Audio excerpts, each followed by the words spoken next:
Hello बच्चों, चलिए प्रश्न को समझ लेते हैं। प्रश्न है, एमटीपी तथा जेडआईएफटी से क्या तात्पर्य है। चलिए प्रश्न की मुख्य अवधारणा को समझते हैं।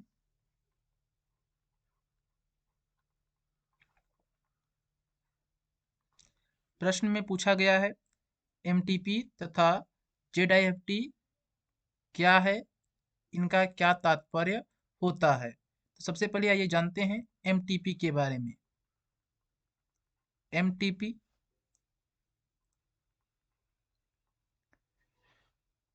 एमटीपी का विस्तार रूप होता है चिकित्सकीय सगर्भता समापन।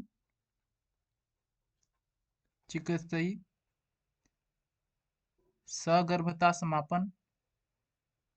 सगर्भता समापन। इस विधि में स्वैच्छिक रूप से इस विधि में स्वैच्छिक रूप से स्वैच्छिक रूप से गर्भ अवधि पूरा होने से पहले स्वैच्छिक रूप से गर्भ अवधि पूरा होने से पहले गर्भ अवधि पूरा होने से पहले पूरा होने से पहले गर्भस्थ शिशु का गर्भस्थ शिशु का या गर्भस्थ शिशु को नष्ट करा दिया जाता है। नष्ट करा दिया जाता है और उस प्रक्रिया को एमटीपी कहते हैं। जो गर्भ में शिशु है उसे नष्ट कराना गर्भ अवधि पूरा होने से पहले उसे एमटीपी कहा जाता है। इसे प्रेरित गर्भपात भी कहते हैं। इसे प्रेरित गर्भपात भी कहा जाता है। आइए अब जानते हैं जेडआईएफटी के बारे में। जेड आई एफ टी के बारे में। इसका विस्तार रूप होता है युग्मक अंतः अंडवाहिनी स्थानांतरण। युग्मक युग्मनज माफ कीजिएगा, युग्मक नहीं होता है, युग्मनज होता है। युग्मनज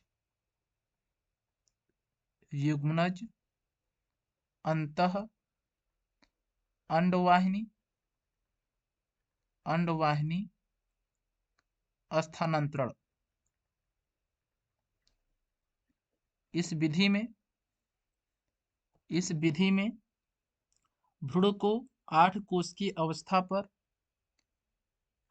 भ्रूण को 8 कोशिकीय अवस्था पर 8 कोशिकीय अवस्था पर 8 कोशिकीय अवस्था, इसे 8 ब्लास्टोमेयर अवस्था भी बोलते हैं। 8 ब्लास्टोमेयर अवस्था भी बोलते हैं। तो 8 कोशिकीय अवस्था को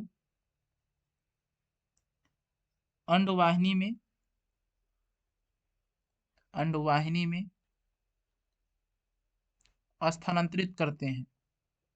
अंडवाहिनी में स्थानांतरित